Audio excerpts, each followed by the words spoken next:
Uma pesquisa mundial mostra que o Brasil é um dos países que menos confiam em seus militares. O levantamento foi realizado em 28 países.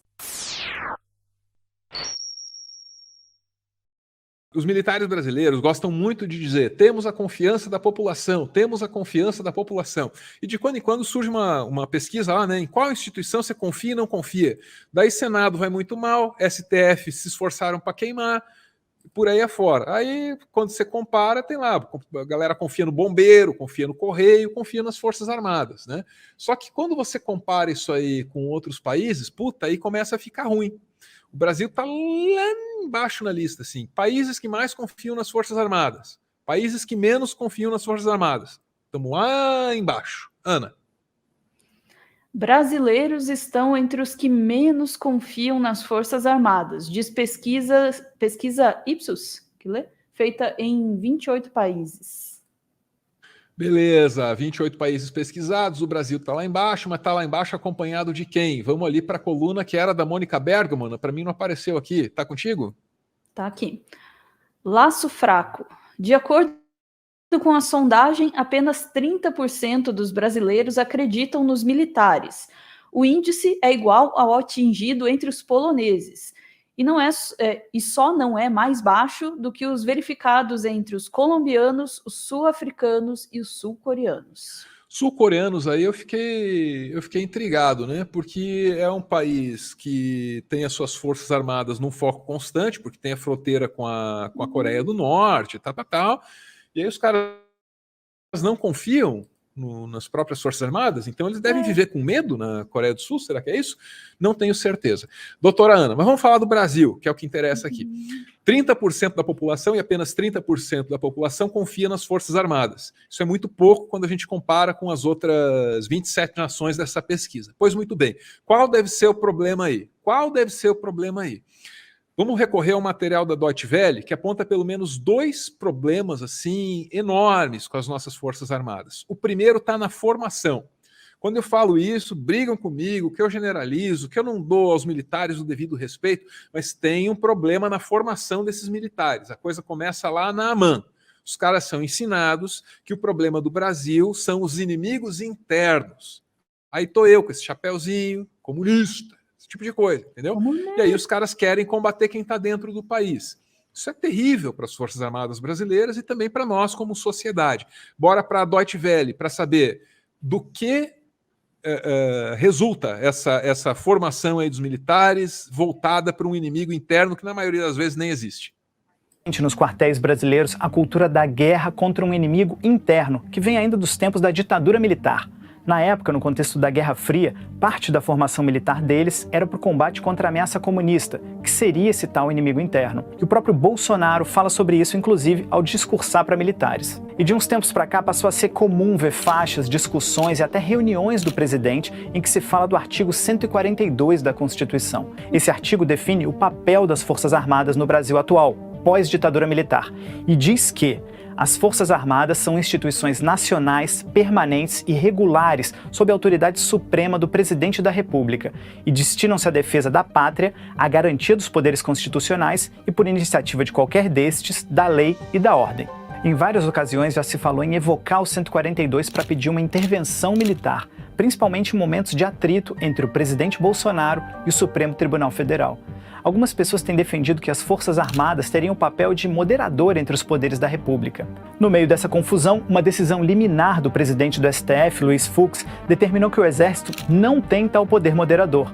E o presidente da República é a autoridade suprema das Forças Armadas, mas não pode usá-las contra os outros 2 poderes. Na decisão ele diz que a chefia das Forças Armadas é um poder limitado e que tem que obedecer à Constituição, mas isso não colocou um fim na confusão.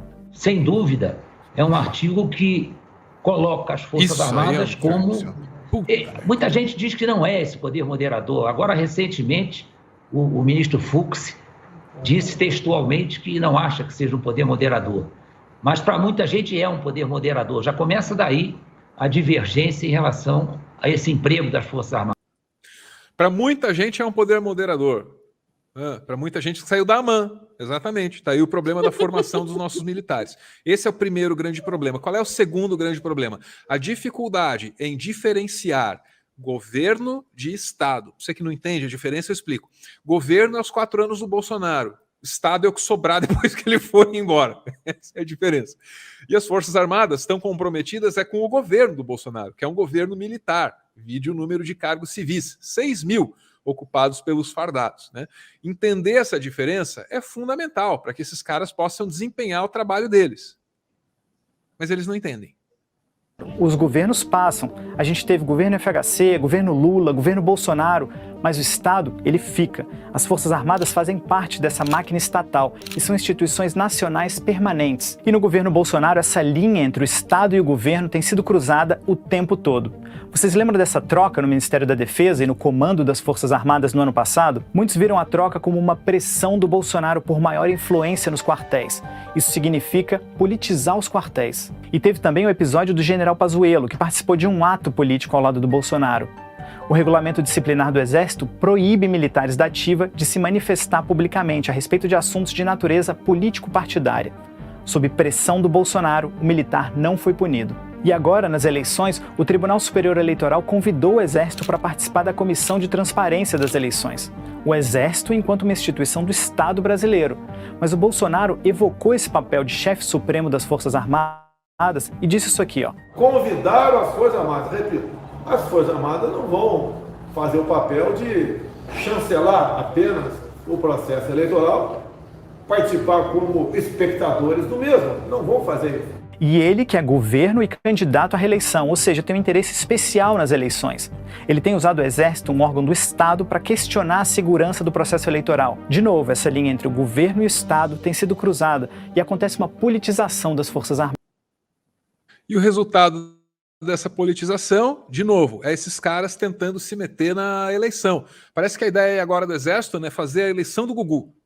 Você vai votar, tem uma câmera ali, é pegadinha e tal, é a eleição do Gugu. Daí já chega o ET e o Rodolfo tocando ali uma buzina e tal, eles querem a eleição do Gugu. Não tem um discurso unânime sobre até onde o Exército pode ir nessa história, mas muitos coincidem na interpretação constitucional de que cabe aos militares a segurança física do processo, garantir o livre exercício do voto, ou seja, que você possa ir às urnas e votar em segurança.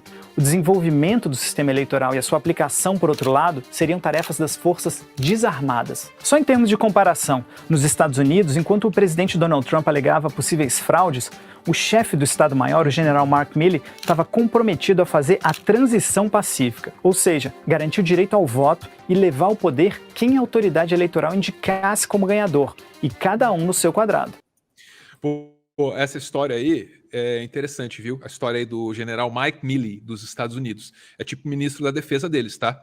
Aqui, o nosso equivalente é o Paulo Sérgio, conhecido aqui como o homem mais chato do Brasil, que é aquele que fica enchendo o saco todo dia, lá que quer participar da eleição, que quer mandar na urna. Esse cara, tá? Veja a diferença. Aqui você tem o Sérgio, Paulo Sérgio, enchendo o saco do TSE. Lá você tem o Mike Milley, que fala assim, Trump, eu não vou te obedecer. Minha tarefa aqui, infelizmente, é outra. Meu compromisso é com o Estado. Você está se portando como inimigo do Estado. Eu tenho que romper a hierarquia e não posso te obedecer, porque você está me dando ordens ilegais. Né? Então o cara teve o culhão, sacou? De se contrapor ao presidente da República e de promover uma quebra da hierarquia. As informações sobre o que esse general fez e o que esse general aguentou, foi humilhado lá, gritaram com ele, encheram o saco, estão num livro chamado I Alone Can Fix It, que é de uns 2 repórteres lá do Washington Post, trabalho fenomenal. E ali, para quem gosta de ficar comparando aí a micareta golpista do Bolsonaro em 7 de setembro com o Capitólio nos Estados Unidos, ali você percebe o seguinte, houve um comprometimento dessas figuras assim da alta hierarquia da segurança nacional com o processo eleitoral, com as instituições, com a democracia. Um monte de gente se recusou a obedecer o Trump. Será que o Paulo Sérgio vai deixar de obedecer o Bolsonaro? Será que o Braga Neto vai deixar de obedecer o Bolsonaro? Será que aquele outro cuzão lá, esqueci o nome dele, vai deixar de obedecer o Bolsonaro? O Almirante Almir. Não sei. Difícil, né, Ana? Difícil.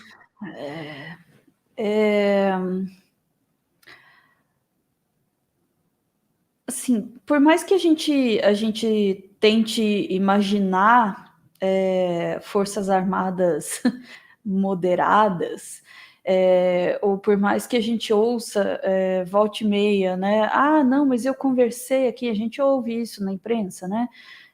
Conversei aqui com fontes das Forças Armadas que não são a favor disso, né, como elas estão se portando aí, desses ataques à democracia, apoio ao Bolsonaro e tal. Mas essas pessoas que são contra, elas nunca aparecem, né? Elas nunca têm nome. E não estou necessariamente cobrando pela aparição do nome, mas estou lendo a não aparição do nome como um sintoma, né? Um sintoma de qual é o status quo dentro das Forças Armadas. E o que a gente está vendo é isso: as Forças Armadas no Brasil voltam seus canhões para o povo brasileiro.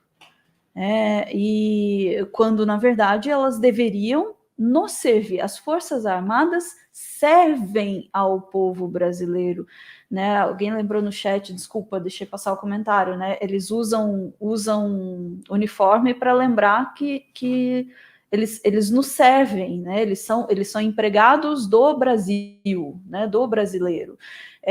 Servem para proteger o país e não para atacar o seu próprio povo, e não como cão valente de um determinado governante. E é assim que o Bolsonaro está usando as Forças Armadas, como um cachorro bravo, que ele toca em cima dos outros: ó, vou soltar em cima de vocês, hein? Ó que eu solto. E é esse papel. Falou em cachorro bravo, tem um cachorro latindo aí. Ó que eu solto esse cachorro.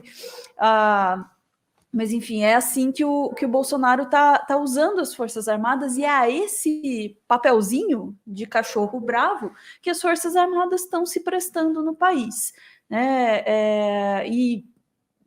Bom, eu acho que isso explica a total falta de confiança do brasileiro nas Forças Armadas. Eu, particularmente, não tenho qualquer confiança de que as Forças Armadas protegeriam o país no caso de um ataque, pois eles estão muito mais preocupados em destruir o país, estão preocupados em destruir a democracia, estão preocupados em ameaçar as instituições.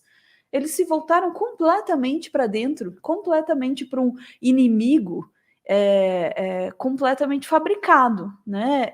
Um inimigo não apenas interno, como imaginário. O comunismo.